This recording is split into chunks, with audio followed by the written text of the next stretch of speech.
And it just goes to show how naive I was really at this point. It was the first time in my life where I was like surrounded by deaf children, and they basically for that week treated me like royalty. And I remember saying to my teacher of the deaf at the time, I want to go there because I'm going to be like everybody else.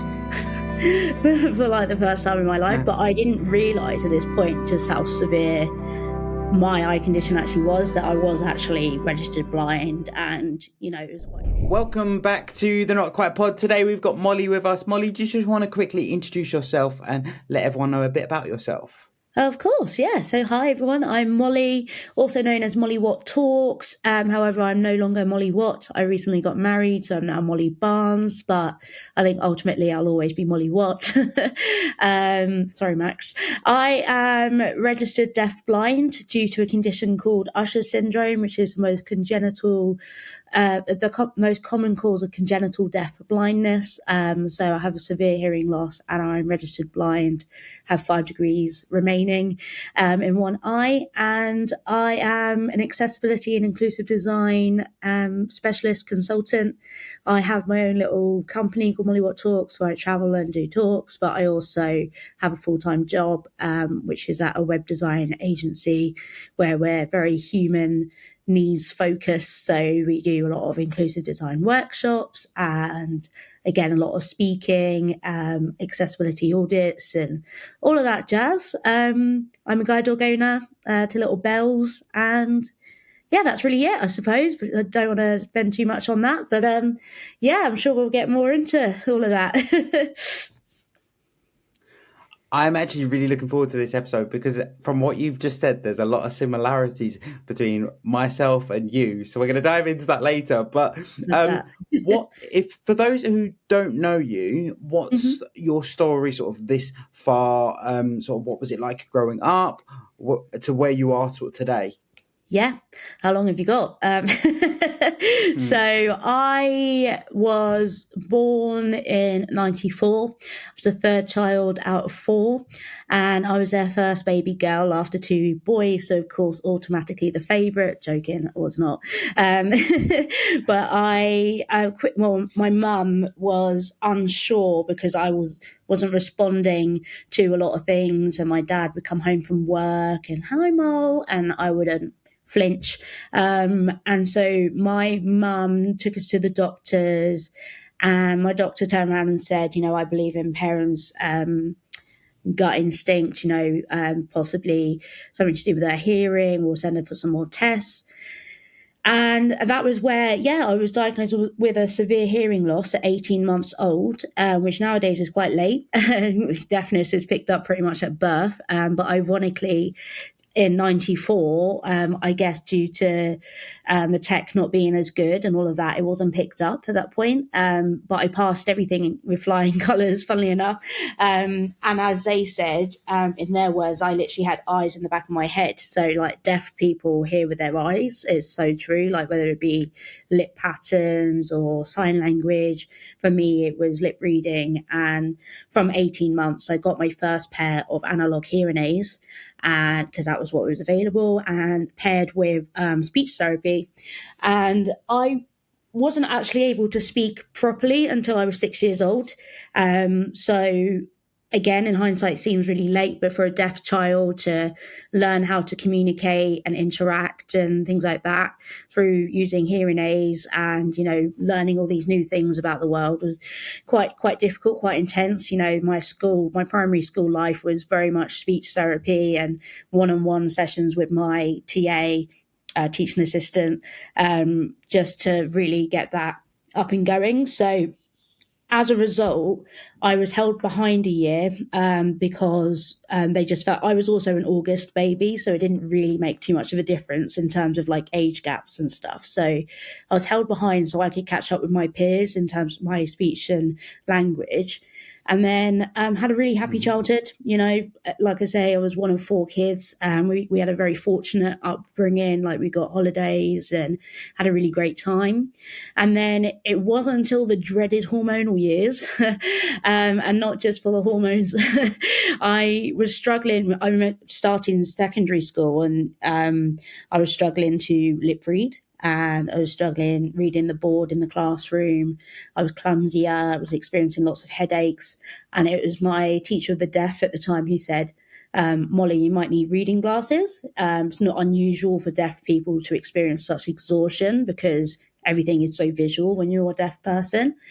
Went for a routine eye check just in our local Vision Express. And what was supposed to be a short appointment, we were in there all day.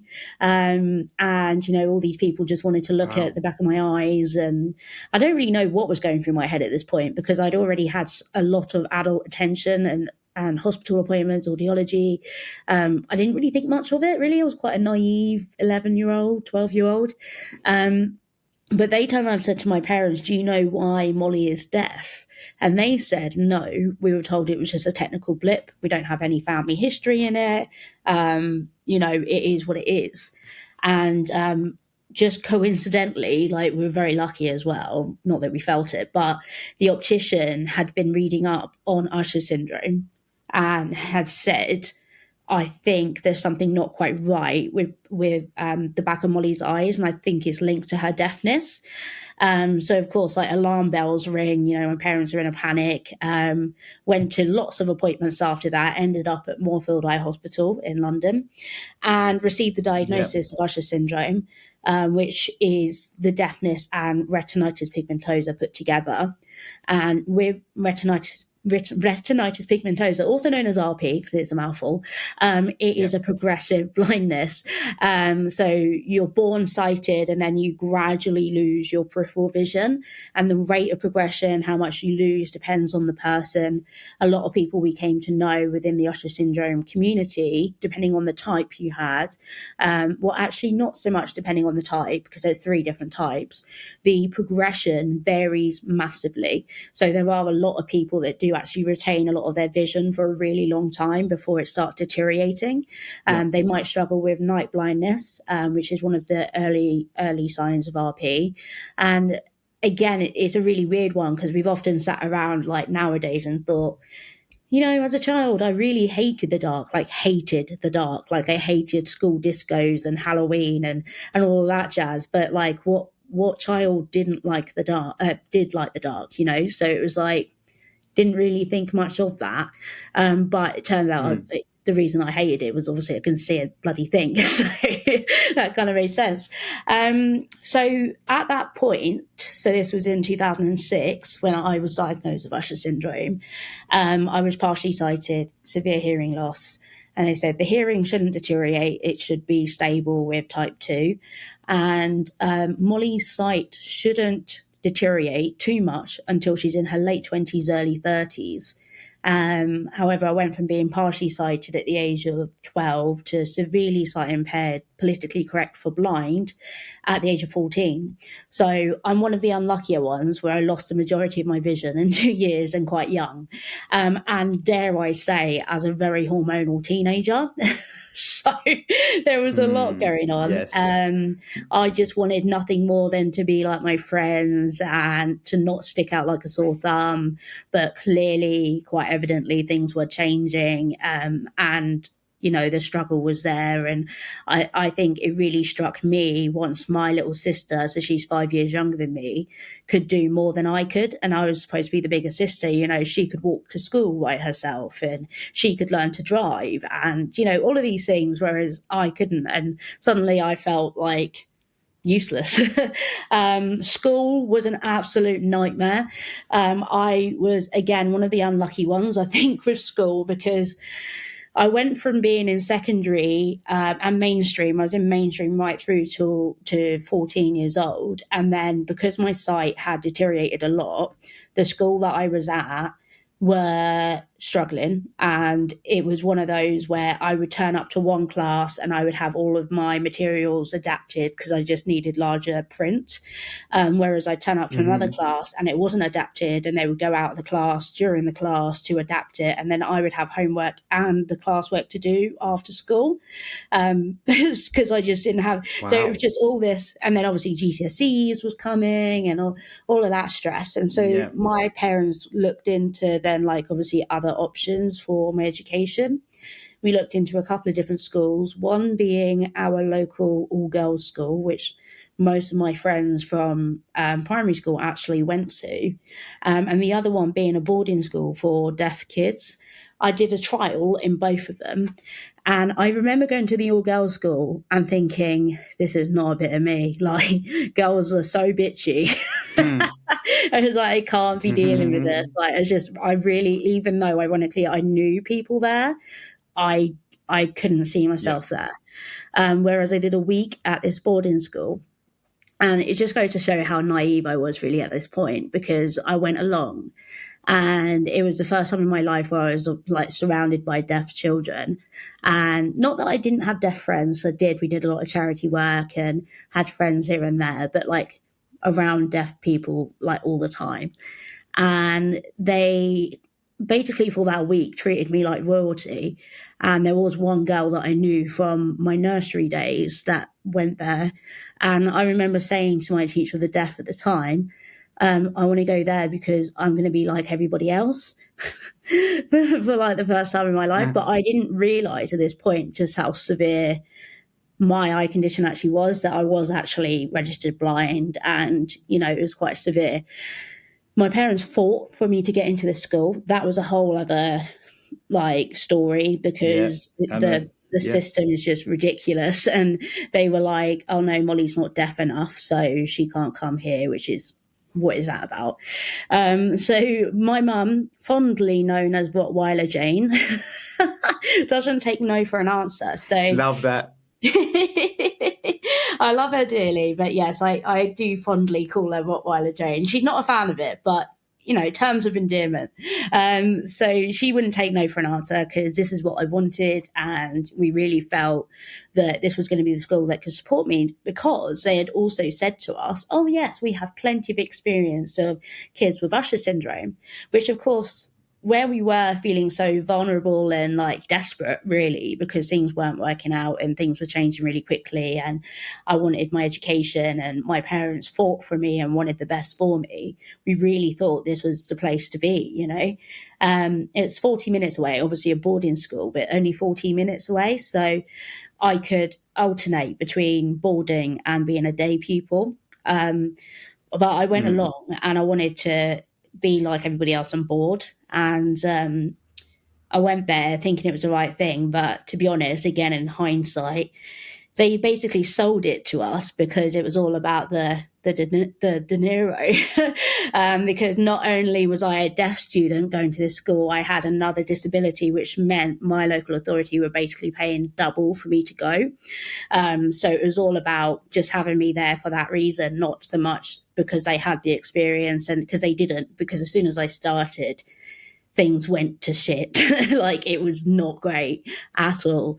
And then it was like, these were like my darkest years I talk about, and the years that it took me a long time really to talk about, because they were so traumatizing, because I was bending over backwards trying to fit into this community. So it was a grammar school when I went, because I had to do an exam to get in, and it was like the only grammar school for deaf children, and it was like had a really good reputation within the community and everything.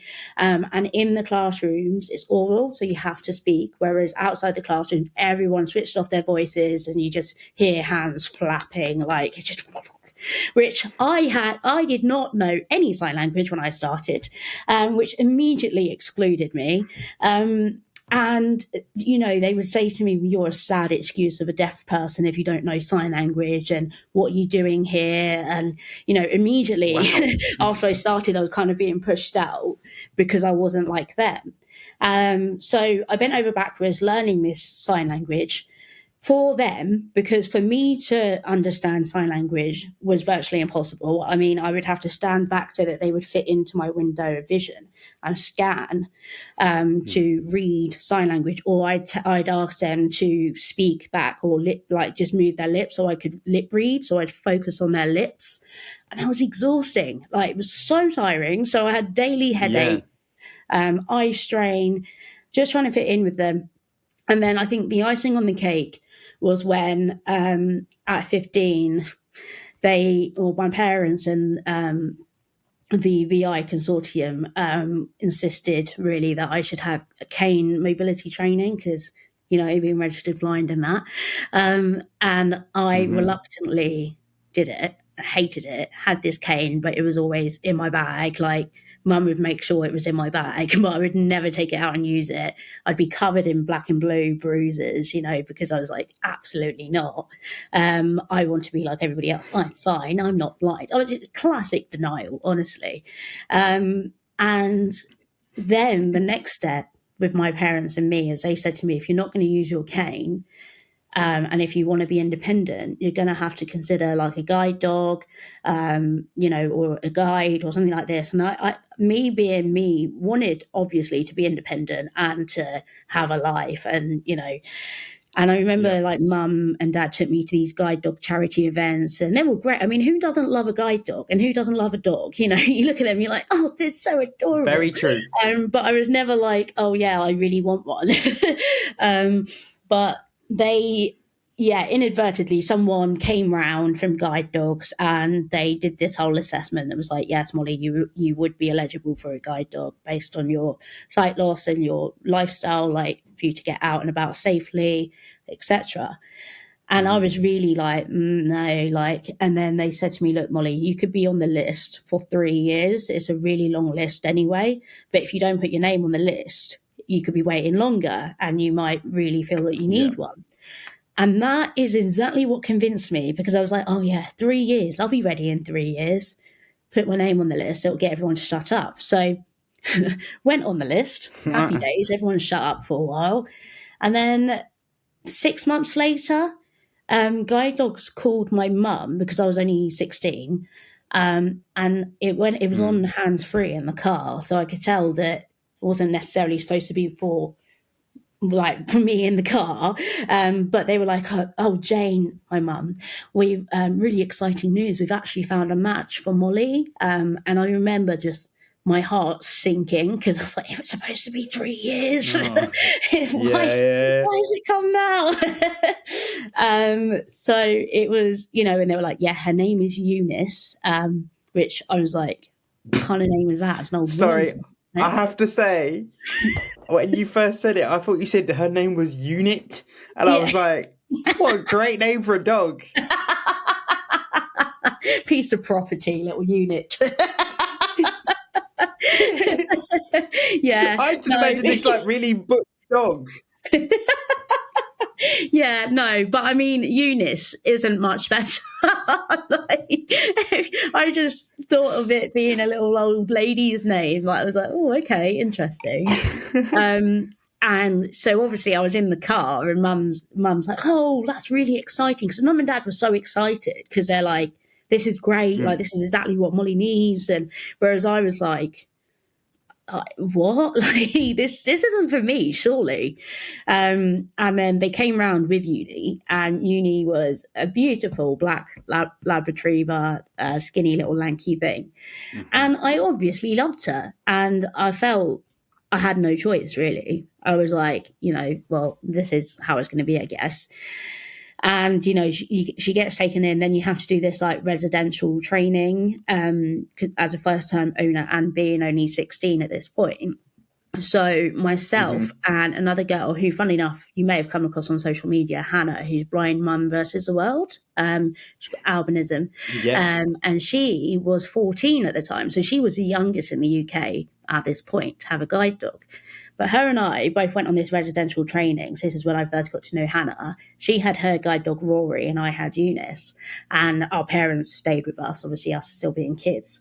Had this intensive week of training, and that was all great, because it was like in Milton Keynes. It was like ages away from where I live. So I was kind of okay with it, because it was like, it's not local. No one I know is here. Being this fragile teenager, I was like, no one I know is going to see me. Like, anyway, that all happened. Was with Uni, I absolutely adored as a dog. I now look back and I feel really sad because I did properly neglect her, not her health, but I neglected her role because I was very selective when I would use her. Like, I would only use her if I knew we were going somewhere far away that wasn't local. And then so we got trained in the summer holidays, and then during the summer holidays. So then I had to return to this boarding school for my A levels, and that's where it really kind of went downhill, because obviously already I was struggling with this denial and sort of being given this dog all of a sudden that I had to suddenly accept and try and live with. And then Mum obviously contacted the school and said, you know, they were aware I was on the list for a guide dog and everything anyway, but she had to let them know. Yeah. And they got the SEN got back and said, you know, that's fine. We're going to send out a letter to all the parents to let them know. Anyway, there was a set of parents that got back and said, no, we don't want this dog at the school. And it was because their son had this alleged dog allergy. There was never, ever any proof of this. But anyway, he had a dog allergy, and it was so bad, according to them, that if he was to be in the same room as any dog, he would fall into anaphylactic shock and die. That's literally what they said to me at 16 years old. And I was like, obviously, I don't want that to happen. I was petrified. I was like, oh, my God. And they said to me, you need to keep an eye out for him. What? The blind person. Keep an eye out for him. Like, fucking hell! I mean, that's the most ridiculous thing I've ever heard. Yeah, but I was already an anxious wreck, Charlie. Like, I was just like, what the hell? Like, on the one hand, I'm like, do I even need this dog? And then on the other hand, I'm like, I definitely do, because I'm blind as shit. It's like, this just happened overnight, pretty much. And I was very much. It was like. Oh, it was hard. It was really hard. And so the school basically said to these parents, we're going to come to a negotiation, whatever that means. And so the negotiation wasn't a negotiation. It was a set of rules for me. And these are the places you are not allowed in with your guide dog. And those places included the lunch hall. I was not allowed in the lunch hall. I was not allowed in the assembly hall. I was not allowed in, I was doing English A-level, and my English classroom, I was not allowed to take my dog in there. They were like, oh, you can go in there, but you can't take your guide dog in there. So instead, you've got to take her to an office downstairs and then make your own way to your English classroom. And so, of course, every English class, I would turn up late because I'm fumbling around trying to find this frigging English class. And every time I would get last for lunch, which was equivalent for detention, because I was late. And it was like, but I had to park my frigging mobility aid in the office, not just downstairs, but downstairs, a couple of corridors, down into a frigging office, and make my own way to the bloody English class.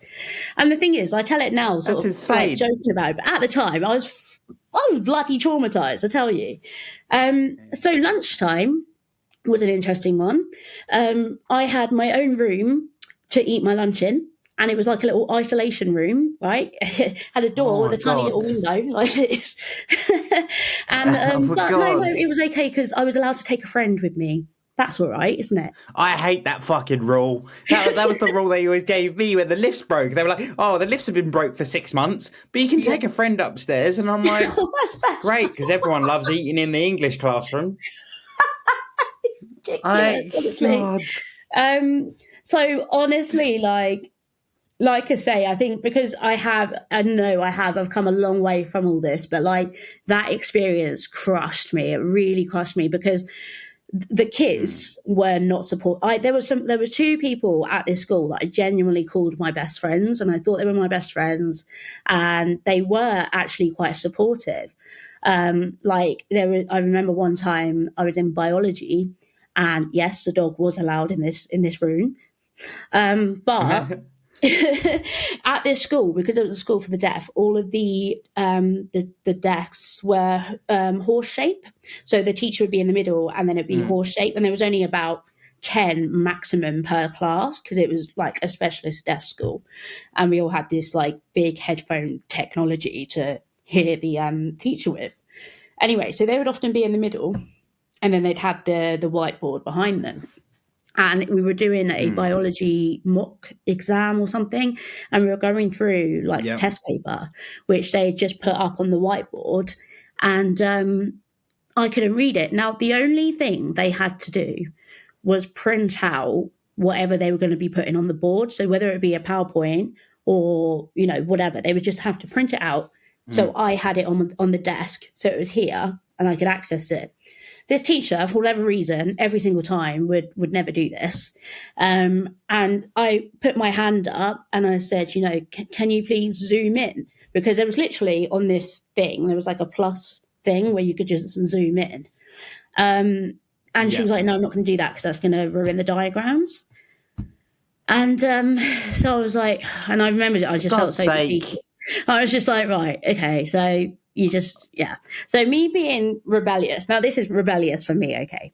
I put my head on the desk, like so, which in the deaf world is very rude, because if you're not looking at someone, you're not listening and you're not, you know. So I put my head on the desk. I was like, I'm out of it.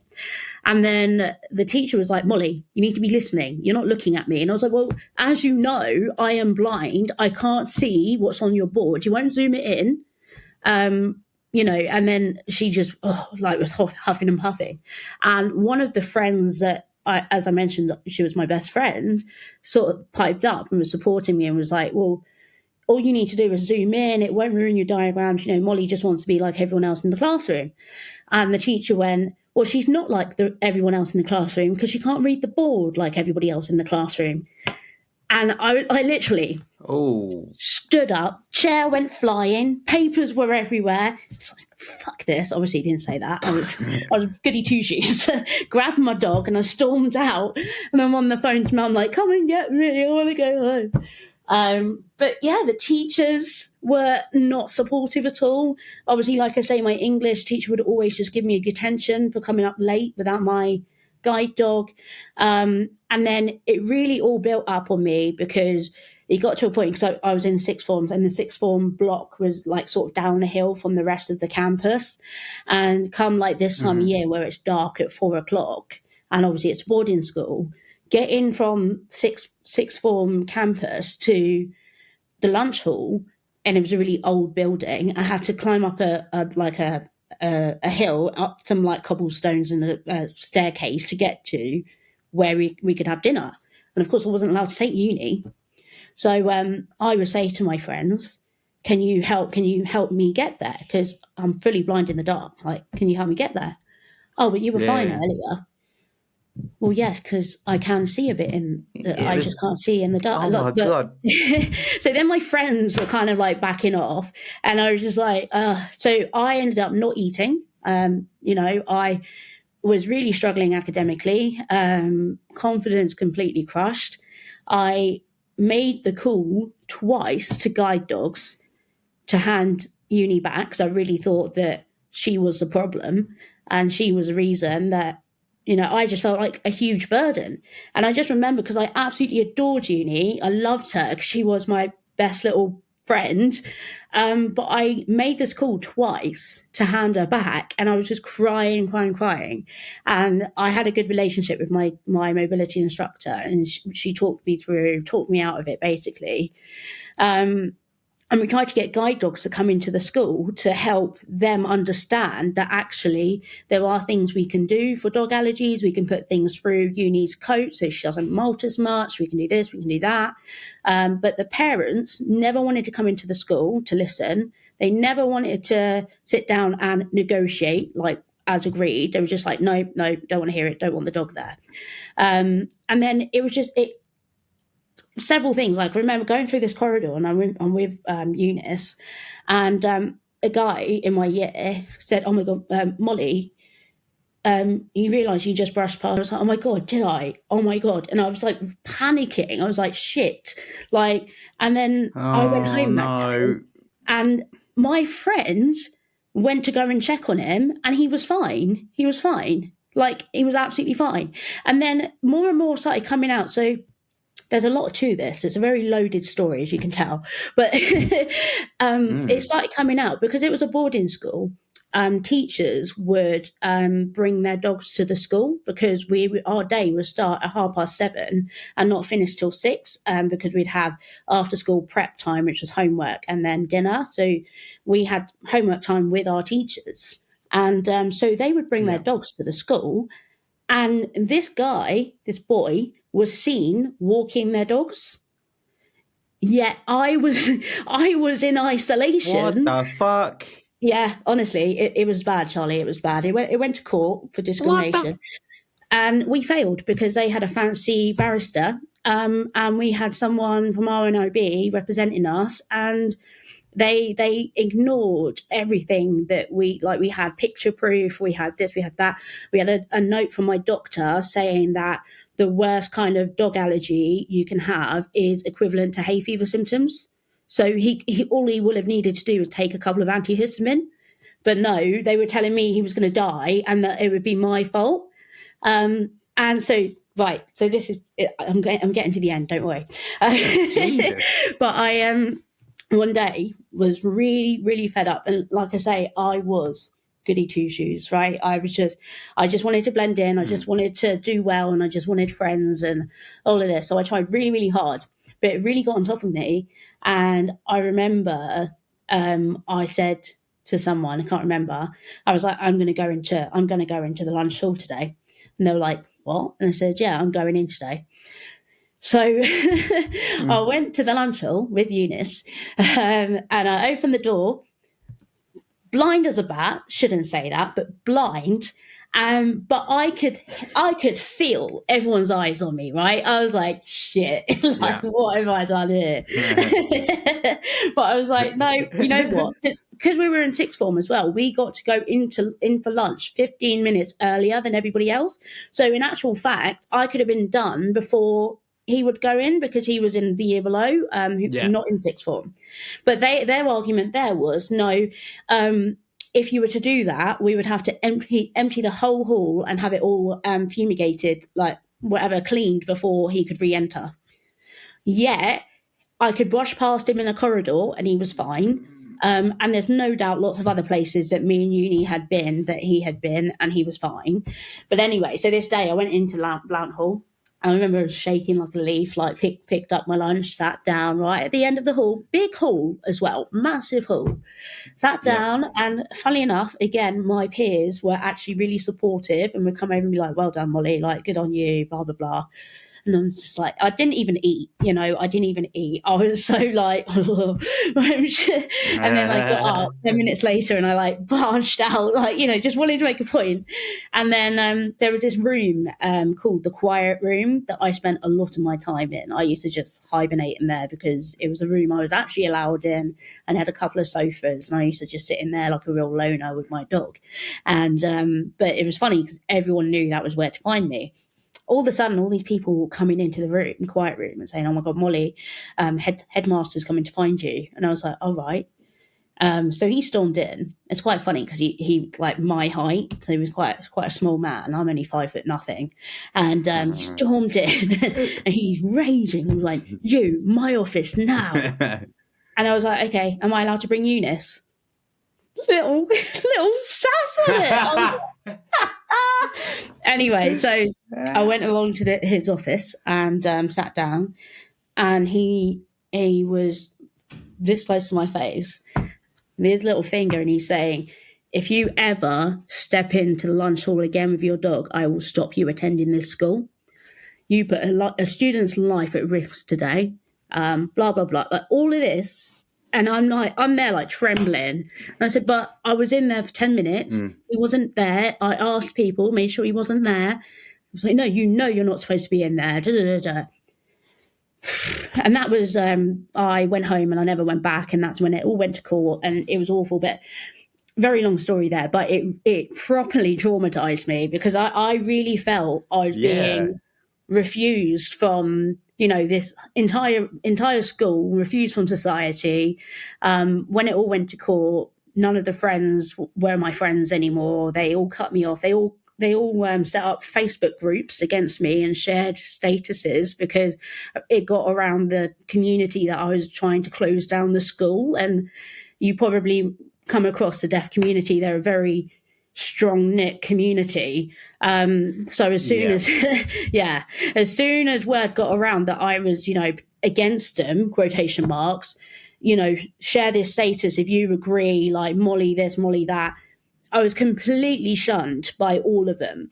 And it was devastating. It was really, really devastating because, ultimately I was just trying to get on. But the school just, completely outrightly discriminated and didn't want me there. And I was in a huge bout of depression after that, like massive manic depression, severely anxious, PTSD, like the lot. Like I spent a lot of time in bed. My parents, however, would not allow that for long, dragged me out, forced me to go down to the primary school I actually went to and volunteer with Eunice. We were welcomed with open arms, and that was lovely, and that did help. And then, but I was forced into like this gap year because I was out of education, couldn't complete my A levels, genuinely thought I had no future, I didn't deserve a future. Why was I here? All of that crap. But my mum was like, no, not giving up. Like, you are academic, you deserve a future. I will not stop fighting for you. Happy ending, found a lovely college. They supported me. They were like, you know what, Molly, you get into this college any day of the week. Like, your GCSEs were amazing. We want you here. Never had someone with Usher syndrome before, but we are willing to learn. And that is what literally saved my life. So, so that's really the making of Molly. A bit of an emotional. That was intense really, at times, but we made it through. Sorry, that was really, really long-winded. No, I mean, it was really interesting to hear because like that amount of discrimination, and especially from a specialist setting as well, like that's insane. Like, you would think anyone that works in a specialist setting or a special school, like, you would think they'd have a bit more compassion towards any disability. Yeah. The fact that like they're like, oh, but you don't fit the minor detail that we have, so we're just going to isolate. I have crazy, to admit, absolutely crazy. Yeah, it's unfortunately, I have not had the best of experience with, like with the deaf community, you have the capital D deaf and the lowercase d deaf people. And the capital D deaf are the ones that are very proud deaf, like it's a culture. And they go to deaf club and they this and that. And I tried really hard to fit in with them because I really thought that, this is where I needed to be. But they just completely like shunned me because I, first of all, didn't know sign language. When I learnt it and got fluent, I remember one of them saying to me, oh, your sign language is really good now. And I remember feeling really validated, but I was struggling with migraines every day. My eyes were killing me. And I was just quite literally breaking my back to fit in with them. And that was a community. And obviously, I'm not going to sit here and say that every single deaf person's like that. It's just obviously my experience at that school at that time. And a couple of them genuinely thought they were like my best friends, but to this day, not spoken to them since, and I do see a few of them, around on social media. I haven't seen them in person for a long, long time. And I do often wonder, like, what they think of me now. And I'm like, actually, I don't really want to know. I don't really care because actually, like, it just. Do you have the like fuck you moment of, because let's be honest, Molly, you're quite successful now. So do you have that moment of haha, told you? I do try. Yeah. I've come a long way in terms of I have gained that self-confidence. It took me a long time just to talk about those experiences. Like there's loads more. But it's just like, you're right, like I've done pretty well, and it has sort of been the recipe to motivate me in the end. But I'm not going to be like that cliche then be like, what doesn't kill you makes you stronger. It's just like, it has molded me into this person, and I do have some life experience. Like my mum will always say, I learned a lot about life a lot earlier than a lot of people. Like I grew up very quickly. Yes. And I think that's the same for a lot of disabled people because of what we face and things. So you're right. Yeah, I like mum will often say, she's like, look at you now, like you're doing so well, and God knows what they're up to. And I'm like, I don't even want to know. Like, I'm not interested. Yeah. And it is what it is. Continuing with the like positive, showing you what you're doing now. One thing that did cross my mind is, so by going by stereotypes, you wouldn't have said, all right, I have a visual impairment, let me go into some form of design. So explain that journey and going into design, the challenges that's come up with that. Yeah. So it was really, so funny enough, following off from how I ended the last storyline, is when I got to college and like life was made, was the two subjects I chose was art and design and English literature and language, which for a deaf blind person shocked a lot of people. English for a deaf person and art for a blind person. But ultimately, I've always been quite a creative person, and I'm one of four, right? And two of us are like the academics, and the other two are the creatives. So me and my oldest brother, we're the creatives. Yeah. We're not bad at the academic stuff, but we've always been like, average. We got by with maths and things, but and the thing is, I did those subjects because I enjoyed them. I found them interesting, but I didn't know what I wanted to be at this point. In my second year of college, I actually, from volunteering at this primary school, I decided I wanted to be a teacher. So I had actually applied for university to be a primary school teacher, because I was like, oh, you know what?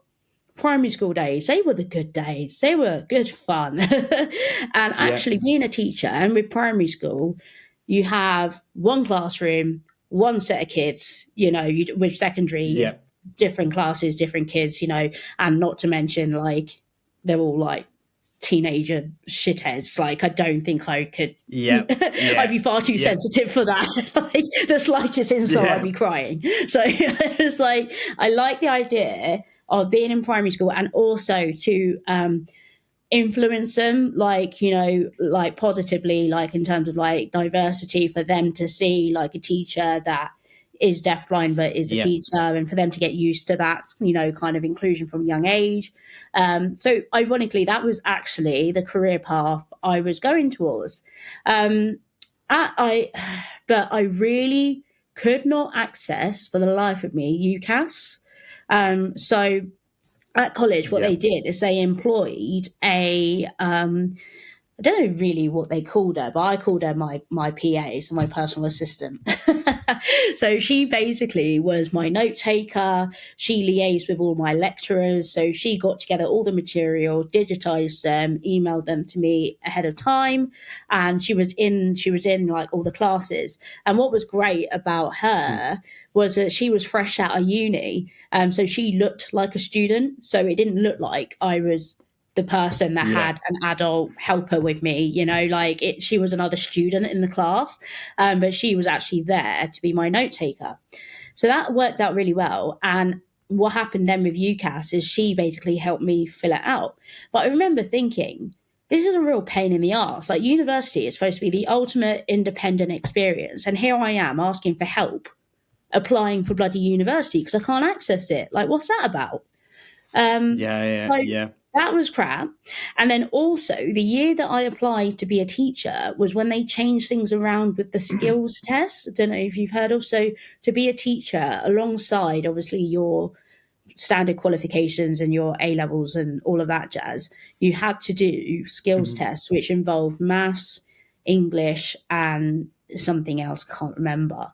And it was a timed test online. So it timed you per question, and you had to pass that before, even if you got your place at university, you had to pass it before you started your degree. Whereas it used to be that you did the skills test alongside the degree and you could complete it as and when. But the year I was going, of course, they had to change it up. No, you've got to do this alongside your A levels before you go to university. That was horrific. So that was like worse than UCAS, because you logged on to this stupid little intranet thing. I tried doing the bog standard Command Plus just to zoom in. The window would get bigger and bigger, but the content would stay the same, and it's bloody timing me. So I couldn't read it, couldn't access No. it. So I was like, for God's sake, like, how am I going to... So that was another obstacle. So there's a reoccurring theme here. Accessibility was not there, right? Yep. And I was very lucky because the college, as I said, this college were amazing. They were so, so good. They basically got in touch with the organisation who facilitated the skills test. I don't know if it was a university or what, but they arranged for me to do the skills test on site. So I had it physically there, and they obviously, it was just like an exam, but it was for me physically there rather than me doing it on the computer, and I passed all that, and that was fine. So I got into university, and I got in to, I felt really accomplished because my two older brothers did university, so I felt it was my turn. And obviously thinking back to boarding school where I really thought I had no future and all of that, me getting into university was just like, wow, like this is amazing. And so I applied. It was primary education with an art specialism. So in my mind, I was thinking, oh yeah, I could be like head of the art department or something, that cool art teacher. So that was my plan. Went along to university. So just before we started, guide dogs came along with me to the uni to get familiarised of the campus with. So yes, uni, my guide dog at uni, like just so we would basically, because it was Roehampton University in outskirts of London, so it was the only London uni that had a campus, and it was a beautiful campus, like ponds and grass and all that, ideal if you have a dog. So got used to all of that. Lovely. University were aware that I was going. The support, my local authority who supported me through college were with me through university, and one of the reasons why I picked this university is so that it was in the same area, so I'd have the same team, because although it would have been lovely to move far, far away, A, the accent would be really hard, and B, I would have to sit and teach everybody what I needed and be a guinea pig, whereas the support system I had locally, they knew what I needed. And so I thought I was doing everything right. So Jane Barden, she was great. She went into the university and arranged like a training day for all of my lecturers. And it wasn't really like that intense. It was just like a little awareness of what Usher syndrome is. That I was getting a note taker anyway, so it's just for them to know what to give my note taker and why I had the note taker. Little tips and tricks, like don't talk to the board, like very basic things like that. So she set it all up. It was like an inset day, but a training day for the lecturers.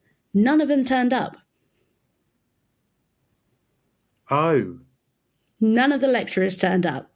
So so I was kind of like, right, well, that's a really nice start. They know that obviously I'm starting, I've got in, and none of them are interested in, okay, great, that's going to be really good fun. Not.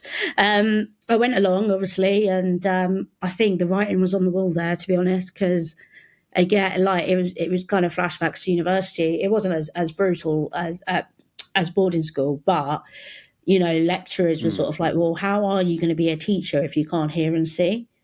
And, like constantly like doubting me and things. I'd be like, well, I got this far. Yeah. I do have experience working in schools.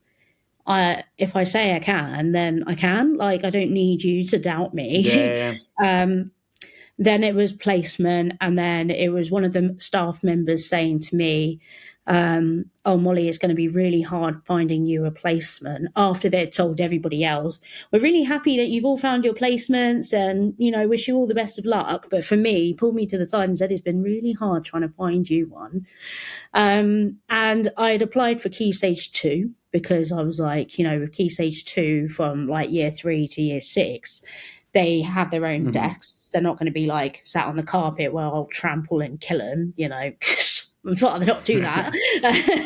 They'll be at a desk, and I will know where everyone's sat because I will have, the seating planned, like, because with my bit of vision I do have, that would be helpful. So I thought it all out, being pragmatic. But when it came to placement, they were like, yes, so your placement's in nursery.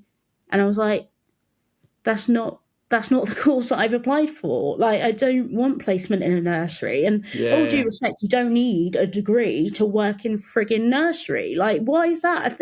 So I went along to look at this placement because I was like, no, okay, it's the first year. The next placement will be different. It's fine. It's experience. Went along with Eunice.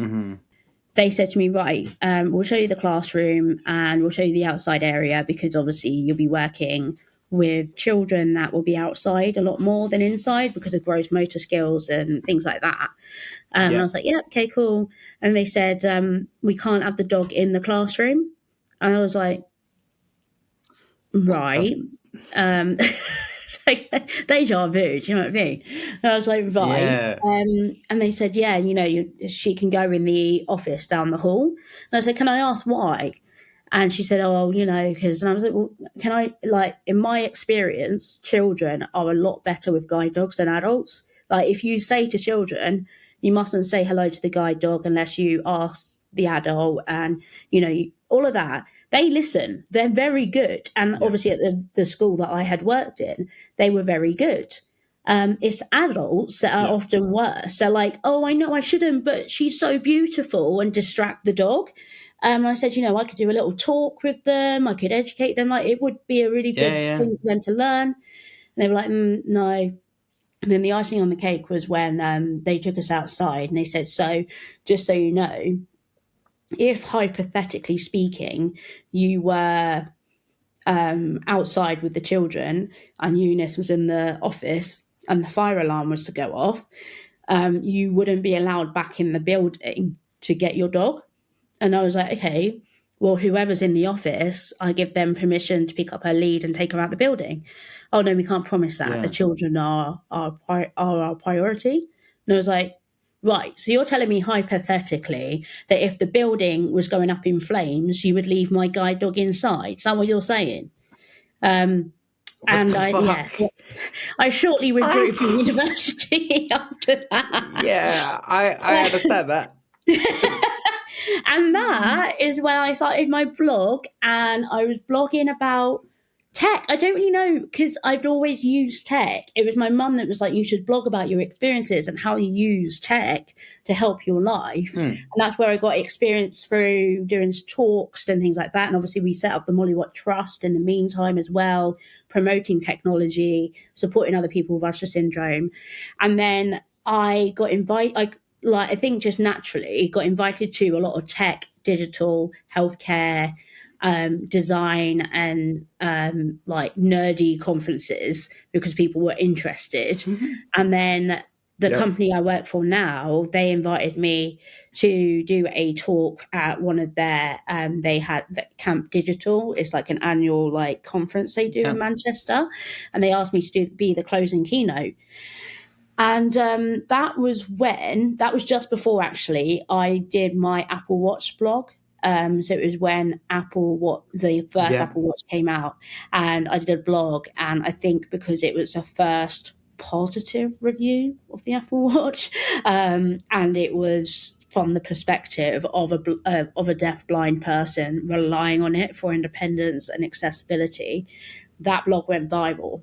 And Philip Schiller, the marketing such and such at Apple in Cupertino, retweeted it, and my website crashed. And I had no idea what to do.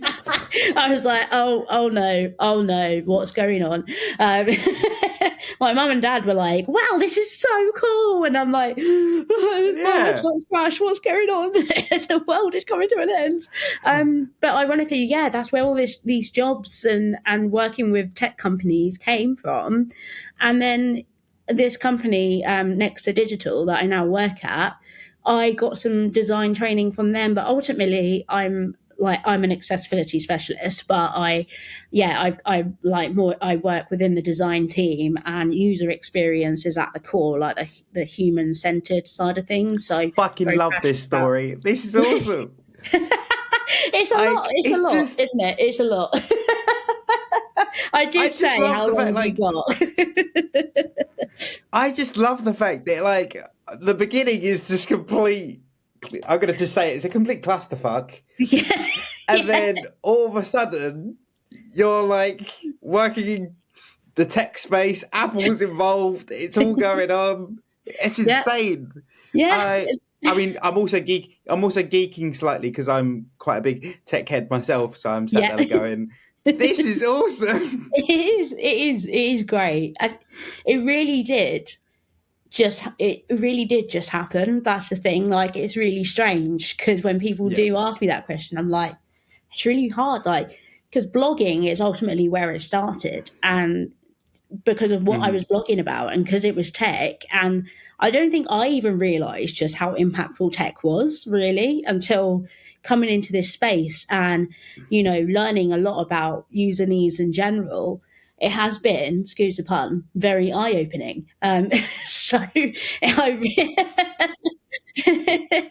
and it is great, and I have had great opportunities to travel and work with some tech giants like Apple are great, and Microsoft, and I will say what's interesting with the accessibility space, which I don't know if you've noticed it, but it comes and goes in waves in terms of like companies recruiting for accessibility, and all of a sudden they all want Yes. teams and things like that. Whereas like when I started out, I'd be like a contractor and they might ask me to come in and test some Yeah. things and whatnot. And that was a great little learner, but it would never last that long. And I knew that ultimately I wasn't going to create enough impact. Like, I needed a team to really like conquer the end user experience to be fully accessible and inclusive. And there's no such thing as fully Yep. accessible and inclusive, because you're always going to No. be working towards it. You know what I mean? Like, and there's always going to be a group of people that are like, your website's shit. Like, you don't do this and you don't do that. And it's like, okay, I'll take your feedback on board. Yep. We've still got work to do. We know that.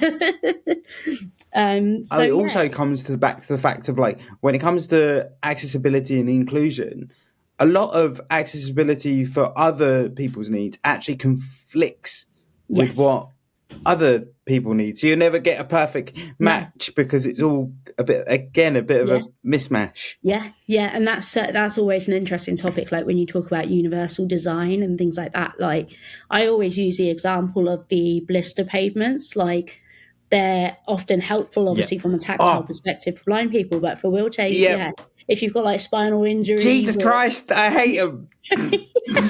I can Oh, imagine. every time your casters get stuck on them, you're like, Jesus, why? But as I I say, then my brain goes, they're there for visually impaired. It's like, okay, we'll Yeah, just move I on. guess it's justified, but I'm in a lot of pain. I know it's hard. Yeah, It's so hard. You're never. That's what I often hear myself saying. You're never actually going to. There's no such thing as being fully accessible and inclusive, because unfortunately, there's always going to be little things, like not little, like it'll be massive to a lot of people. There's going to be things that like fully impact them for like really awful reasons. But it's about the company, organization, or whatever, having the right attitude as to how they, what they do with that yeah, information. And like, and I always say, it is, you're either on the journey to learning about this, and you commit to learning full time, because you can't just have one yeah, inspirational speaker come in and talk about their experience and be like, oh wow, that was so inspirational, and then go back to your day job without actually changing anything, because that's not going to do anything. You have to do consistent training and embed it into everything we do, like everything. And it's just, yeah, like I say, just having yeah. the right attitude, um, and yeah, try your best to understand. So yeah, very interesting. I know, yeah, and obviously all my life It experiences has is. helped me really get to here. And obviously I have my perspectives, but I've also learned a lot. And Yeah. genuinely do enjoy what I do. It sounds awesome. I mean, I have to ask because it's a bit of a hot topic. Plus, as well, I'm a bit of a fanboy. What is your opinion on like everything that's happening with AI? Like, So I'm a big predictable. advocate. I'm a massive advocate. I'm a massive advocate because of being dyslexic and there's so many like cheats you can use for that, and like Yeah. just in general making my life easier. Yeah. Massive Well, fan. But what's your ultimately, view? no. So ultimately, anything that's going to make your life easier, I can't hate on, because you know what? Like, for people that have disabilities, life can be really quite hard. And if something's going to come along and positively impact it, then I can't hate it. I don't know if you saw any of my posts from Monday, because I was invited to, it was like my first, like, I really felt validated, right? As a content creator. I was Yeah. like, wow, I'm being invited to a Netflix premiere. Like, how cool is that?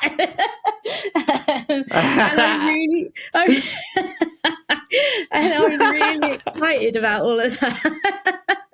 But I obviously went along, and I had one of my best friends, who's funny enough living in London, because I got her to meet me at London Liverpool Street, and she got us there in one piece, and that was all fine and everything. But obviously, as I just explained to you, I have this full-time job, and I've been trying to maintain my socials as well. And social media is also a full-time job. Like, I totally get how people do that full time.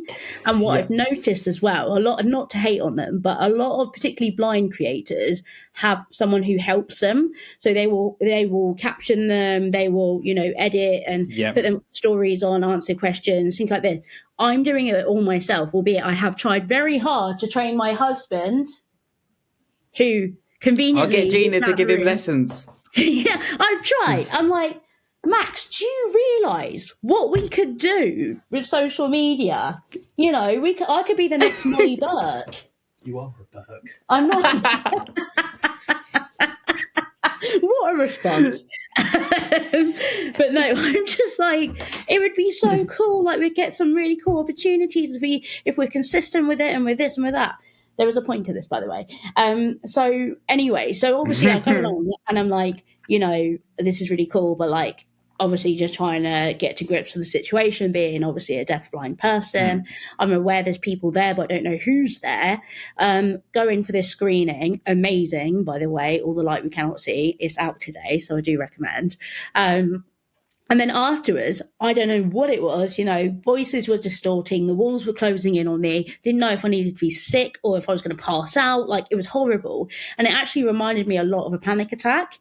And I hadn't had one of those for years. So anyway, I've left, I missed the opportunity to speak with some pretty cool people, because the people that were there, I didn't even realize were there until I saw all the posts on social media, and I was like, oh my God, and she was there and he was there, and I'm so gutted. Major FOMO.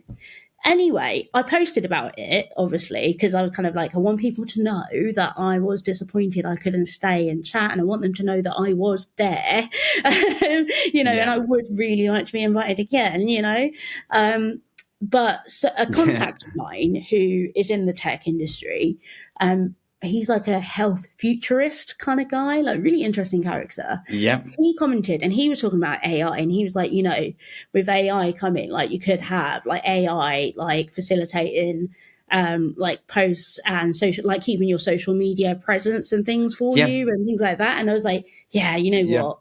That can't come soon enough, because that would really bloody help me. Because I've been blogging for years, and I don't want to stop that. Obviously, I'm not necessarily blogging, but like, I'm vlogging, and I'm trying to keep up with trends and keep up the momentum. But it's so hard, because I don't want to lose that. I don't want to lose that momentum. But at the same time, I do have to find that balance. And it's not realistic for me to be doing it every day of the week. And I think, situations like Monday really made me stop and realize that. And ultimately, what I'm saying is, if something like AI could help with that, then I can't hate on that. Like, that would be brilliant.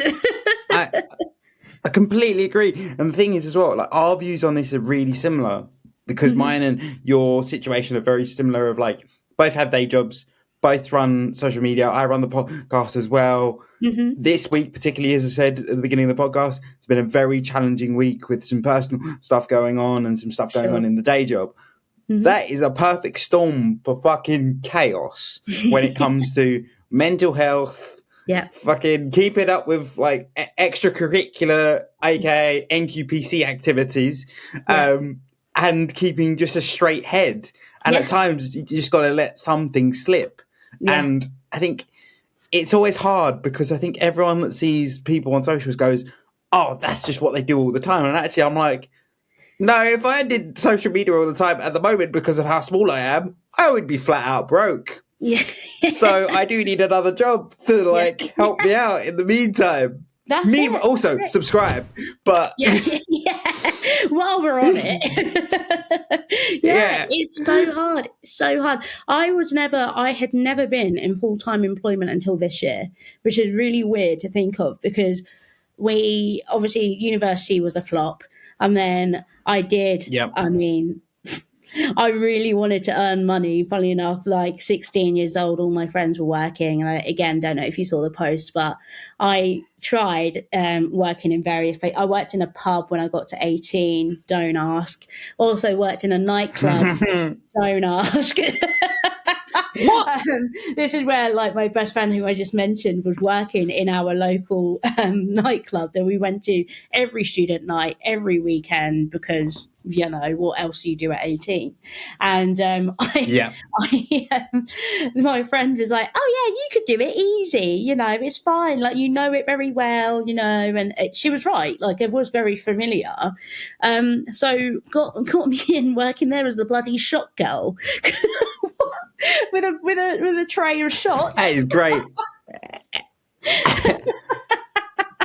And I didn't tell my parents about it. They just thought that I was out from 9 p.m. till 6 a.m. for the fun of it. But no, I lasted about 2 months and then I was like, yeah. And it was funny because when I called up to quit, they were like, oh, okay. So they were obviously like, oh, we don't really, it's okay. We don't really need you anyway. I was obviously that crap. But I had all these I did actually work. So out of university, I did actually the same friend I was just talking about, her mum working at Apple, got her a job at Apple, and then they recommended me a job at Apple, which was great. Getting referred was great, but I still had to do 4 interviews and got this job at Yeah, Apple, which was amazing and really great place to work. It was like Christmas temp, and then they asked me to stay on, and it was just a part-time yeah, job. Again, arguably that's where I started getting real interest in technology. Like I'd already got all the gear. yeah. I had Apple everything, but actually working with people and I was that token disabled person where they'd be like, one disabled person would walk in and they'd be like, Molly, can you come in? Which was a real pain in the Yeah. arse. They have gotten better at that, though. I know because I've worked with them on that. They're a lot more. They now have an accessibility segment in their training for everyone that starts working there. Oh, that's really cool. So that is cool. But that's all been since I left because, ironically, working there as a specialist, I was working at Apple when I blogged, and the Apple Watch blog came out. And I was really, really scared because I thought I was going to get sacked because Apple are really funny about you.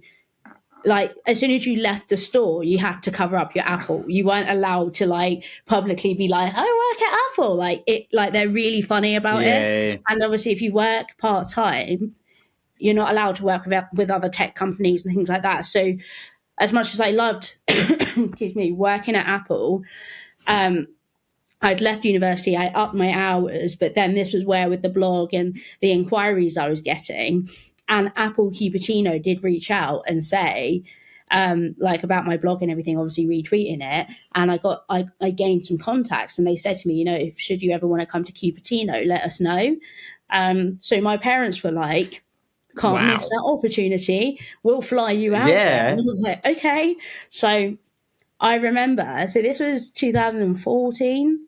Now, accessibility, I think I would say it was a trend. It was a trend more than anything at yeah, Apple, whereas now I think they're definitely one of the leaders in accessibility. we flew out there. I went to Cupertino to their HQ, and I met Sarah Herlinger, who is the head of accessibility out there. And I said to her, quite ballsy of me, I know, I said, I want a career in this. Like, this is what I want to do. I want a career in this. And I half expected her to be like, yeah, cool, come out to Cupertino, we'll hook you up. She didn't. So I came home, handed in my notice at Apple, and that's when I went self-employed, and I took on all these opportunities with the tech companies. So I was self-employed and I did some work for my dad's company, just some admin stuff, just to keep up, like paying for bills and stuff. Yeah. And then I basically just did that for years up until COVID. And I just couldn't financially do it. So that's why I from having like a retainer with Nexa Digital, they offered me a full-time contract, and I went for it because I was like, I can't financially do it. So yeah, sorry, another very long-winded No, I mean, it's really interesting. It's really interesting because, as I say, I kind of have always been in the employed / doing this on the side project. So it's really nice to sort of hear the opposite side of it and how that journey been. But also, the story about Apple is fucking crackers. But yeah, that must have been a whirlwind. It must have been a crazy few years. It was, and honestly, the campus. I know they've got a new one now, but the campus was so cool, and I've been there a few times now. So cool. Like, they have like this canteen, every food you can think of in there. Like, it's incredible. It's incredible. They do a great burrito. I've also had pizza there, and I've had sushi there. Like, they literally, you walk in, you think it's a friggin' food court in a shopping mall. It's not. It's Apple campus. As you do. The other thing I wanted to ask you about is you've recently got married. Yes. And what's that journey been like as someone who's got quite a few different disabilities, let alone just having one? Oh, honestly, my dating stories.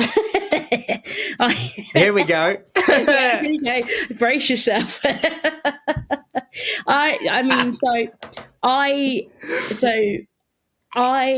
don't know where to start. I had boyfriends, but I remember like one of them, bless him, like his mum, funnily enough, is one of my mum's best friends, and it's my mum's one of my mum's best friends. Yeah, that's right. And so I know him quite well now, and I look back and I'm just like, you just weren't mature enough. But he basically made this rookie error when I said, I mean, I was 17 and he was 18, and I said to him, why don't you ever take me out? And he said something like, oh, I don't want to be responsible for your disability. And I was like, oh, wow. Yeah, right. And I flew off the handle. I was just like, fuck you then. I bet, yeah, I would have as well.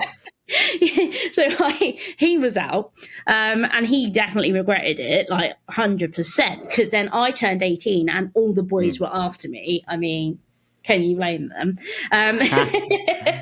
Nope. One of the things that was funny looking back now, because as I said to you, there was some major denial going on. Like, the deafness, I always took on the chin, like deafness, whatever, but like going blind, that was a whole new story. But going out clubbing and obviously meeting boys and shit, I would obviously get all dressed up, and I was a skinny mini back in the day. I was fit. And my friends would like make sure I looked amazing and everything. And then we'd go out, and it would be my friends going, oh, he's looking at you, like, you realise he's flirting with you? And I'm like, is he? I can't tell. Like, is he? Like, who? Can't see a thing. And so they would have to like narrate everything that was going on. And there'd be times where I'd have a few to drink, and I'd be like, I would literally out come out and say to the guy in the smoking area, be like, yeah, so I'm deaf. And they're like, really? And I'm like, yeah, and I'm blind too. And they're like, what? Whoa. And I used to just love fucking with them.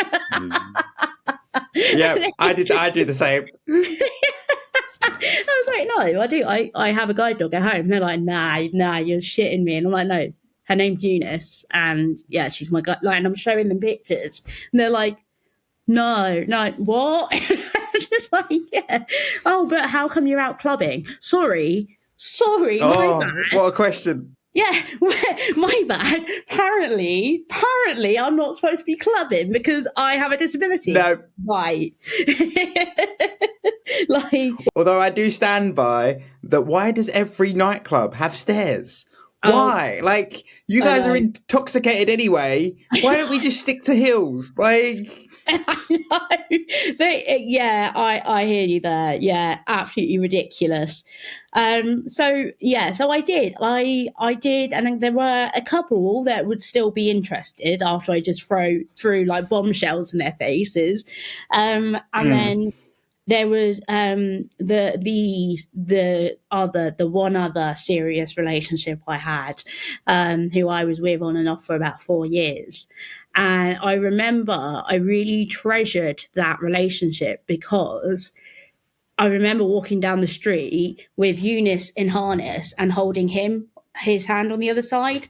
And I remember feeling like, wow, like this is lovely, like having this acceptance and, but that kind of shat on me in the end because he was a bit of a dickhead and treated me like shit, but I kept justifying it because I was like, but he held my hand whilst I had my guide dog in the other. So I really mugged myself off for this guy because we were split up and he'd go for another girl, and then when he was single he would always come back to me again. Can you blame him? But I would let him, and this just went on for years, and I was like, why am I doing this to myself? Like, I really thought that this guy deserved me, but no. And then after this relationship, I had one other relationship. Two other relationships. Making myself sound like a right slut. Chill out. We're married now. It's fine. No more. But no. So I went on Tinder. Dun, dun, dun. And yes. There was this guy that I matched with. He was... Max knows this. He was beautiful. He was very attractive, and even you saw a picture, you were like, "Yeah, he's quite fit." So, he was really, really fit.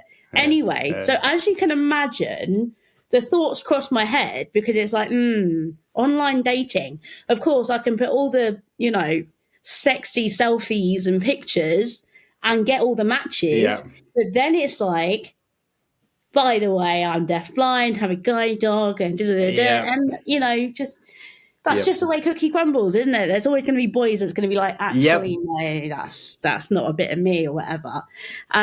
So I tried it a few different ways. I would get chatting to one, and if I liked the sound of them or whatever, I'd say, look, there's something that I need to talk to you about. Yeah. And I actually started saying. I cringe at this now. There was a YouTube video that I did that was like Usher syndrome awareness, and it's like, hi, my name's Molly, and today I'm going to talk about Usher syndrome. I sent this video. Yeah. I sent that. That actually proper cringes me out now. So I sent that to them. And amazingly, went on a couple of dates and they didn't work out for whatever reason. But then there was this one guy, so the really beautiful one I was just mentioning. And I changed tactics. So I said to him, I said to my friends, no, I do really like him. We've arranged a date and I've decided I'm going to meet him first and then I'm going to tell him about my disability. And they were like, okay, interesting. See how that goes. So and the only reason I agreed to go on a date is because one of my parents' friends worked with him, so I also knew he wasn't a weirdo. Like, they had said, oh yeah, he's actually a nice guy, blah, blah, blah. So I was like, okay, cool. So I gave him, I was still living at home at the time, gave him my address, and Yeah. So it was winter time again, so it was really quite dark, and he was coming to pick me up at 7. Table was booked for 7:30. Now, I wasn't taking my cane and I wasn't taking my guide dog, right? So I was like, God. okay, how do I do this? So I was rehearsing the 5 steps out of the house and how many steps down the driveway to the pavement where I had assumed the car would pull up to. So I was rehearsing that for about half an hour before he arrived. Because I was like, I can't stack it in front of him. That would be mortifying. So he obviously turned into Mum and Dad's road. And now with their road, you turn in and there's like a little area that you can turn around and pull up. So he's come in and he's texted me and he said, you know, is your parents' house the one with the Audi or something?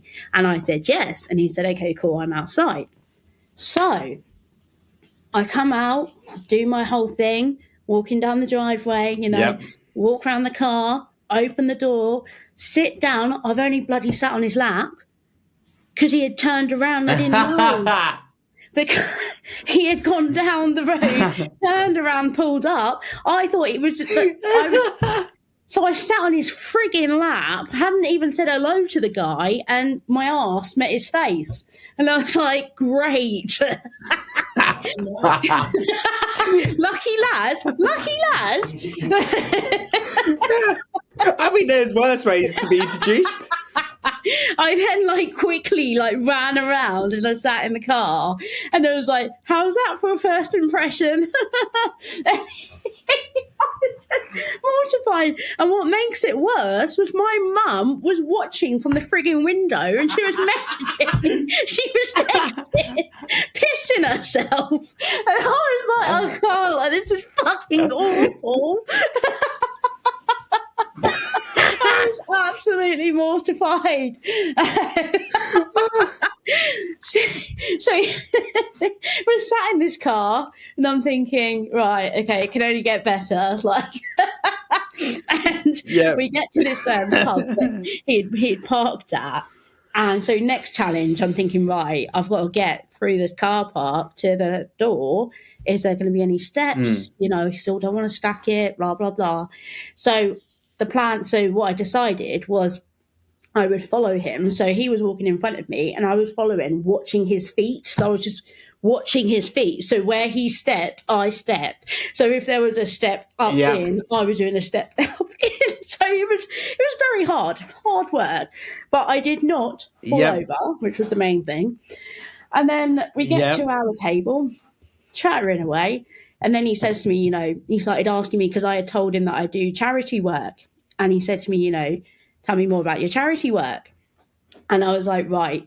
And I'd also said to him prior to meeting, I said, by the way, when we meet, there's something I'd like to talk to you about. So that was the difference, right?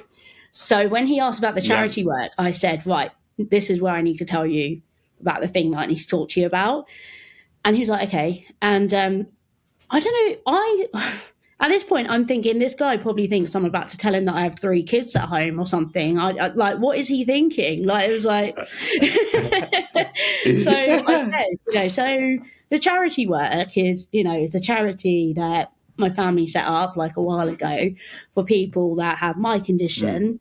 I have a condition called Usher syndrome, which obviously no one's heard of. So I was like, yeah, so I was born deaf and I was going blind, and he looked at me and he was just like, and I was like, and he said, yeah, I already knew.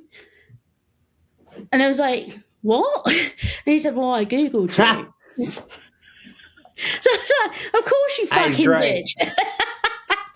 Of course you did. I mean, give him some credit. At least he did his due diligence. Suppose. I was like, oh my God. And he said, yeah, no, I didn't want to make a big deal of it. I just wanted you to not feel like I was only taking you out of pity or whatever. I just wanted, you know, you to feel comfortable to tell me blah, blah, blah. So it was actually really sweet. And I was like, oh, you know, and we went on to have, I think we were together about 8 months or so. And then he just became he just texted me one day saying he was a commitment phobe. And I was like, right, okay. So that was him out the window. And then I was just single for a really long time, just having a great time, to be honest with you. And then Fair enough. COVID happens. And my best friend from college says to me, it was when pub gardens were open. You couldn't go into pubs. You could just sit in the gardens. And so I was going over to Staines, which is next door to where we went to college, to see her and some of the girls there. And she said to me, I got to hers and we were walking around from hers to the pub garden. And she said, oh, by the way, Max is going to be there. And I was like, who the fuck is Max? And she was like, oh, I think you'll really like him. And I was like, can you not? I do not need to be matched up with anyone. I am fine on my own. I am happy, single. Like full on had a massive go at her because I was so mad at her for trying to match me up with someone again. So I was fuming. And then we got there, and he turned out with a group of lads, and they were all friendly and everything, and we just hit it off quite quickly. Although he did go to order some drinks, some shots, and he said to me, "What do you want?" I said tequila, and my friend wanted sambuca. Yeah. And he came back and he gave me the sambuca and my friend the tequila, and I was like, no. Ooh. No. Rookie error. Yeah, rookie error indeed. I was like, absolutely fucking not. I was fuming. But it then got to a point where he obviously was showing an interest, and I was like, right. Of course. So I went, right, so I am deaf, by the way, and I'm also blind. I've got a guide dog at home, and if you're not interested, then let's just leave it here, sort of thing. And he went, can I have your number? And I was like, okay. So, yeah, sure. Yeah, all right then. I've told you. Fine, I'll give you my number. And then we proceeded to have more drinks. So we got pretty drunk. And then I said to him, right, I'm getting a cab. Are you coming back to mine, or am I coming back to yours? And he spat out his drink. No. Yeah, I must admit, I think even I would have. Even if Gina did that to me on the first time, I would have been like, wait, what? Honestly, I was just like, you know what? I have had a few dickheads, and I'm not wasting my time. And if you're interested, let's see where this goes. Fair play. So, and the rest is history. So we were together. We've been together about 2.5 years. He proposed last year, moved quite quickly, and obviously now we're married. Yeah. So, yeah, who'd have thought? Mad. He's putting me under pressure. I've been with Gina now for 6 years. I'm surprised she hasn't killed me yet. Oh my goodness. Well, the thing is, everyone has their own timelines, though, don't they? It is hard, when you feel pressure. I've got friends that, I bought my own flat just before. It was kind of throughout COVID. No, it wasn't. It was after COVID. Mm-hmm. And I bought this place, which I was obviously very proud of myself for. But then I've got friends that have started their families. I've got married friends. I've got single friends. I've got, people are just they all have their own timelines doing their own sort of thing. So I know with social media it's so hard not to compare, but I honestly didn't think I would. I always wanted to get married and have a family and stuff. I mean, if it was Max's choice, we'd have babies already, but I've told him no, we can wait a little bit longer. So fair play. No, I think our decisions are very much a case of we still live with my parents. And I think if I turned around to my mum and said, by the way, I proposed to Gina, she'd be like, you did fucking what before buying a house? And I'm like, oh, whoops. Oh. About that. My bad. Yeah. Oh, bless. Yeah, well. So one day.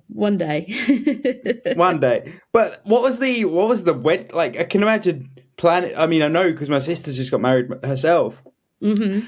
Planning a wedding's fucking intense. Oh, the stress, the financial pressure, the bloody demands from everyone around you, and it's intense. That is one word for it.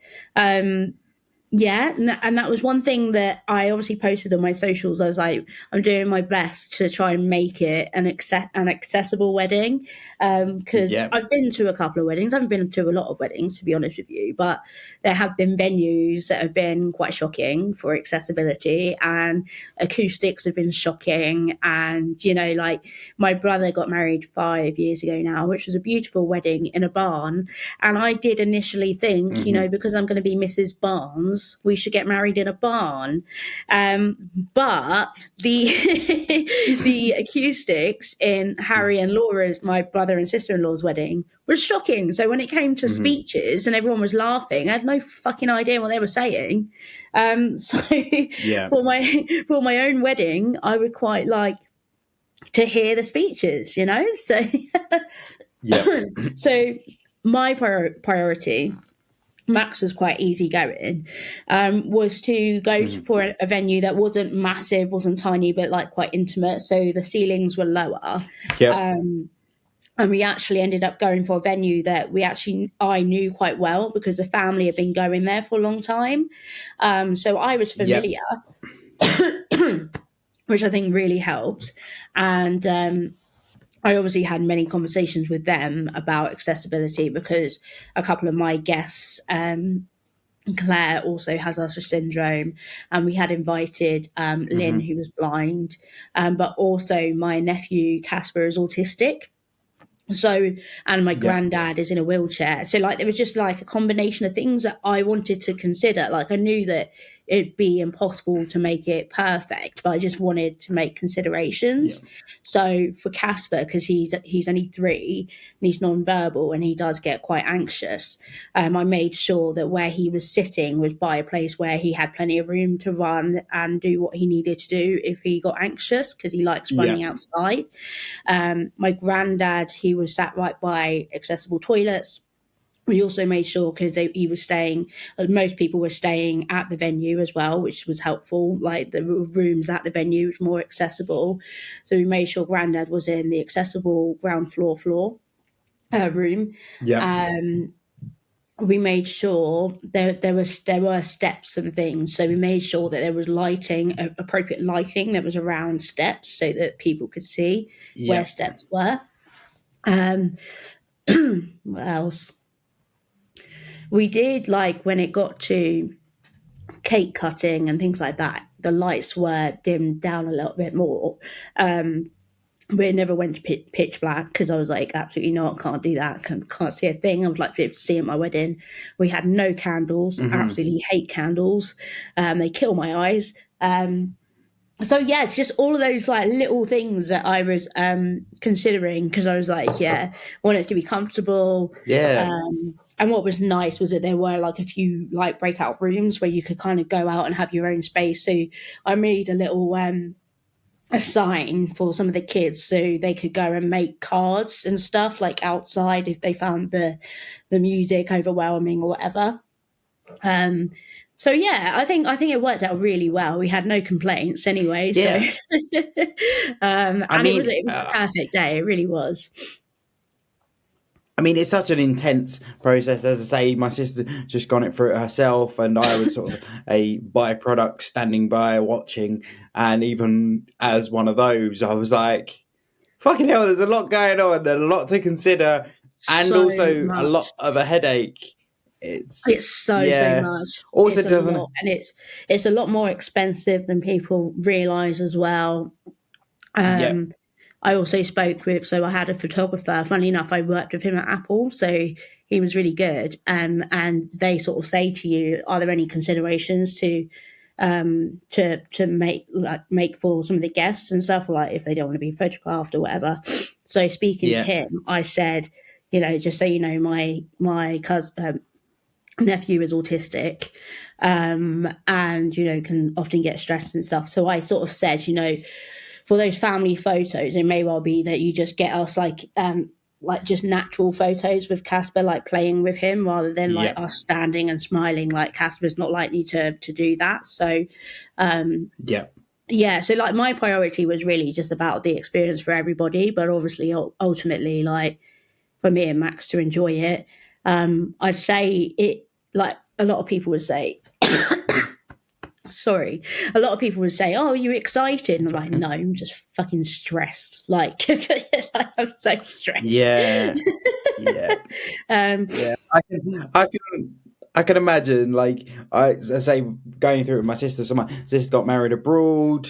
Oh The wow. ideal wedding was all sunny and sunny and wonderful. The Hmm. day was thunder, lightning, rain.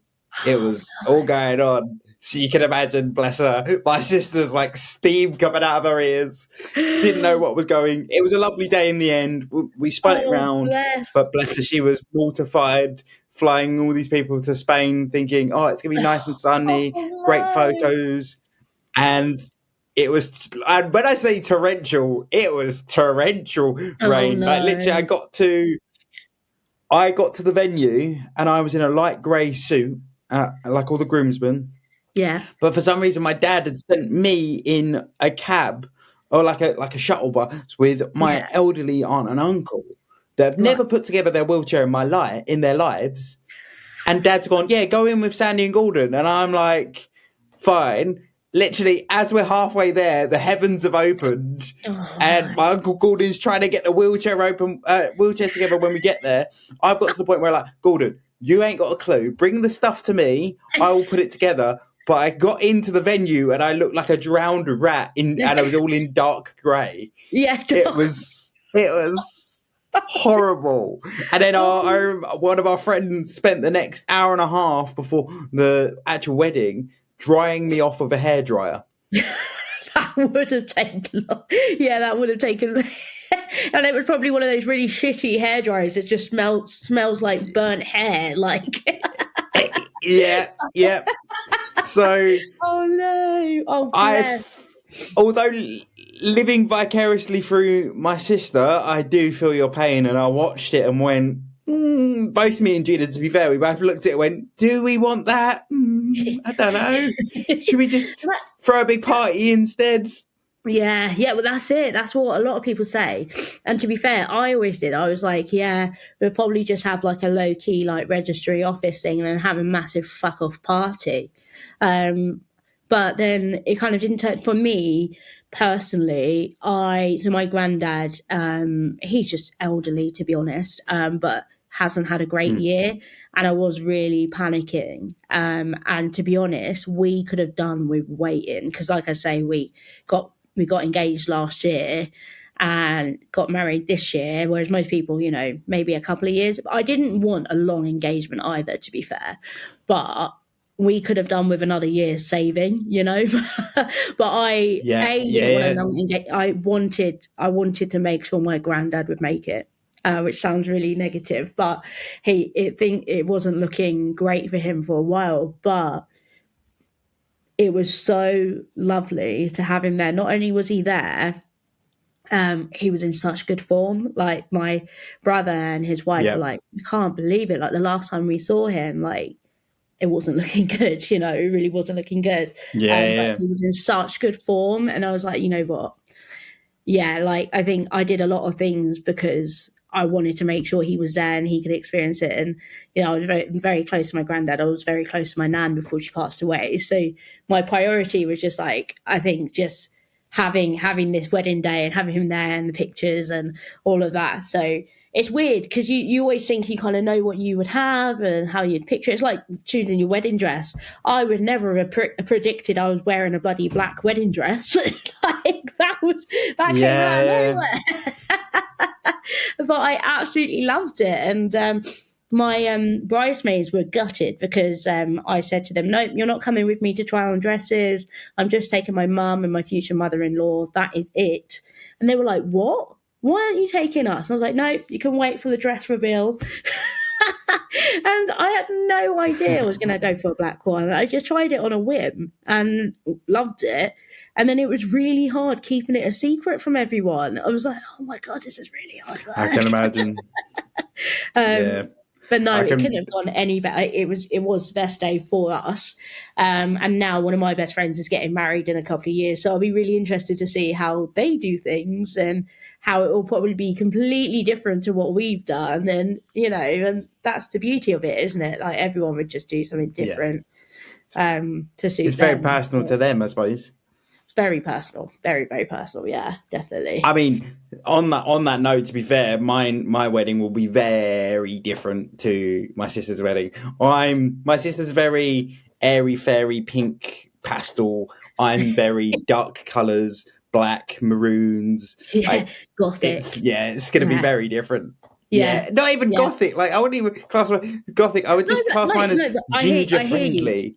No, yeah. So I say gothic because when I went to college, I was always that alternative one, right? I never really followed the crowd. I always had my own sort of thing going on. And what's really funny is Yeah. one of the girls I went to college with did my makeup, and then my best friend Lily was obviously there, and they were talking about me back at college and like me now, and they were like, "Yeah, I would describe your like fashion and the way you look as quite gothic," and I'm like, "What?"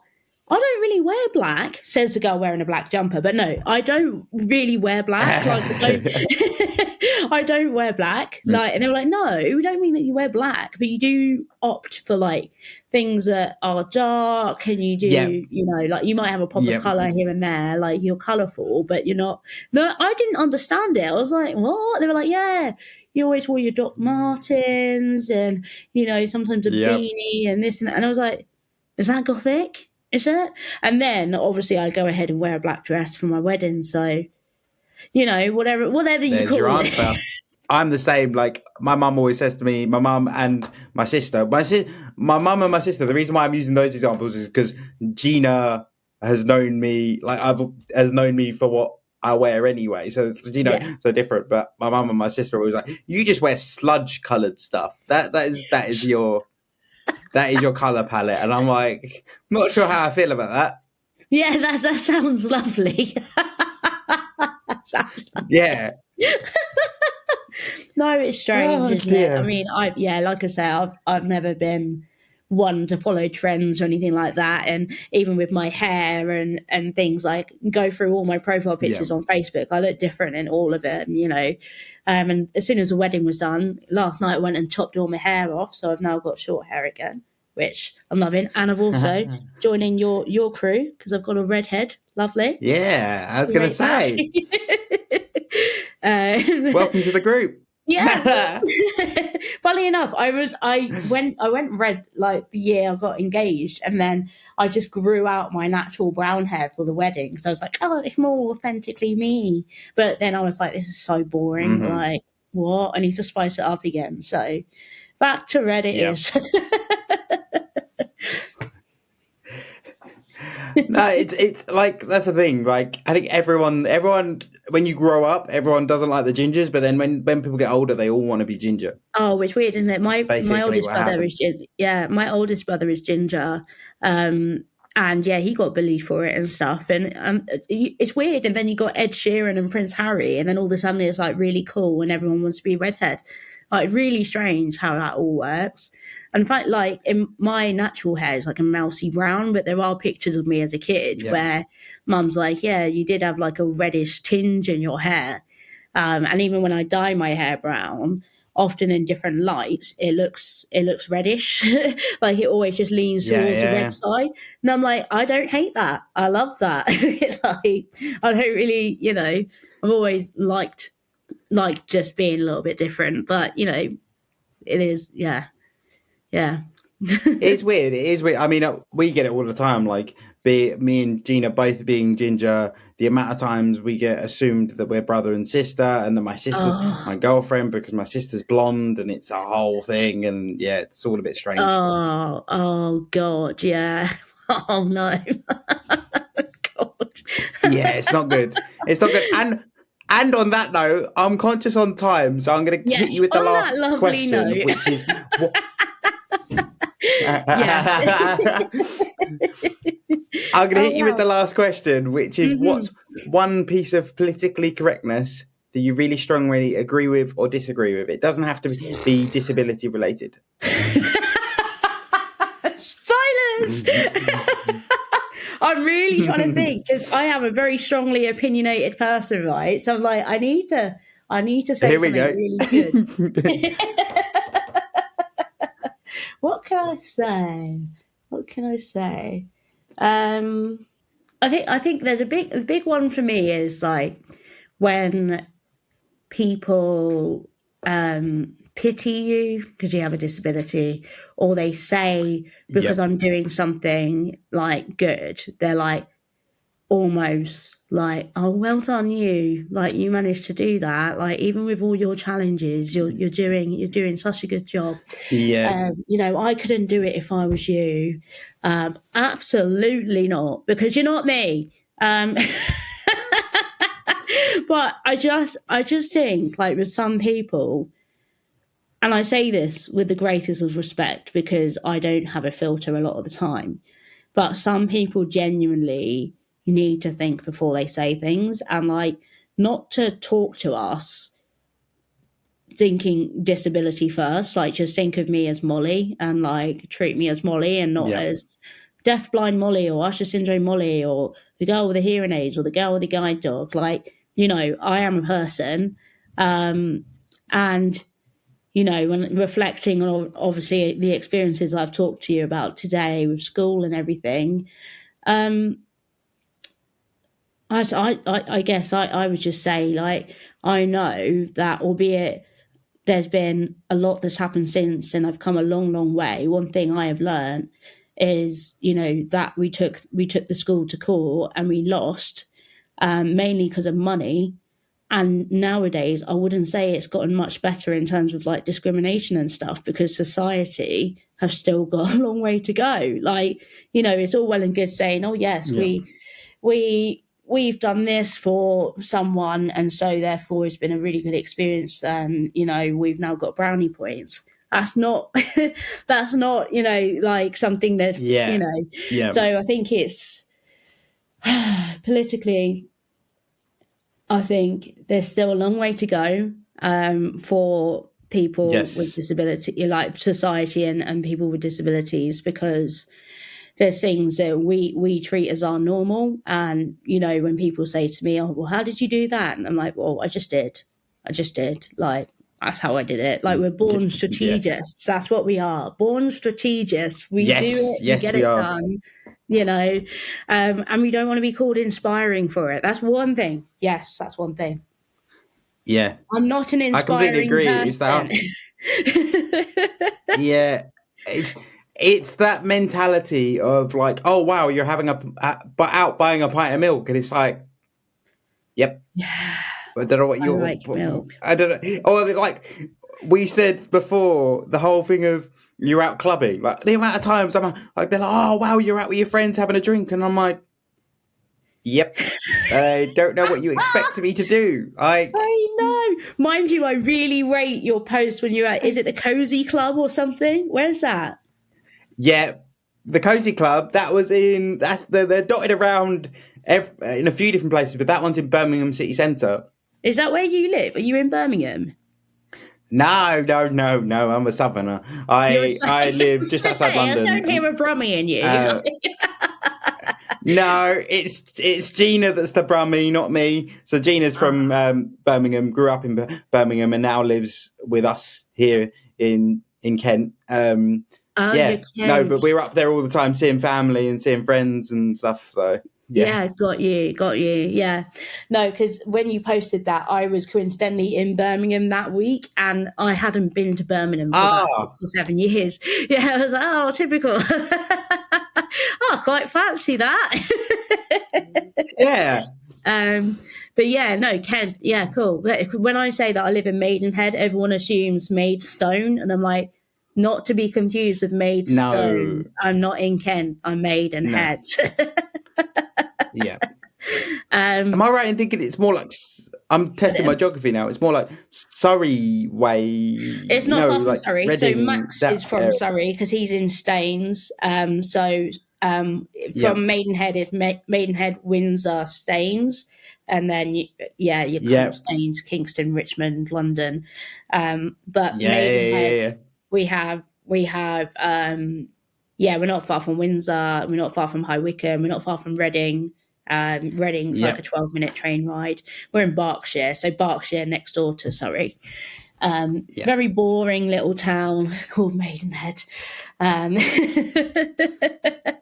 no, I No really worries. wish I came with a really good, punchy, politically correct thing, because I can't really That's feel all like right. I think that's all right. I think we're going to end up doing an episode 2 anyway, because we covered so much and there was so much that I wanted to cover as well. So I think we're going to do an episode 2. So don't worry. Amazing. You can always reinforce it on the episode 2. Oh, amazing. Well, it's been lovely chatting to you, Charlie. And should I ever find myself in Kent, I'll hit you up. And likewise, if Thank you're ever you. in boring town of Maidenhead or nearby, or even in London, London's not bad for me. It'd be cool to meet you and Gina. Just quickly, where can people find you? So Instagram, TikTok, LinkedIn, Facebook. all of the above. But I have just over 10k follows on TikTok now. No, I'm not as, I don't know what it is with Instagram. Can't quite get it with Instagram. But yeah, I'm very active on Instagram, Molly What Talks, TikTok, Molly What Talks, also LinkedIn. But LinkedIn's more of a, I don't know, I'm everywhere basically. So TikTok, LinkedIn, Awesome. Instagram, you pick. Awesome. Thank you so much for coming on, Molly. It's been great. As I say, I think there's loads more we could cover, so we'll definitely do an episode 2. But thank you so much for coming on. Thank you so much for having me, Charlie. Thank you so much for tuning into this week's episode of the Not Quite Podcast. Please make sure you follow us on TikTok and Instagram to get regular updates about the podcast.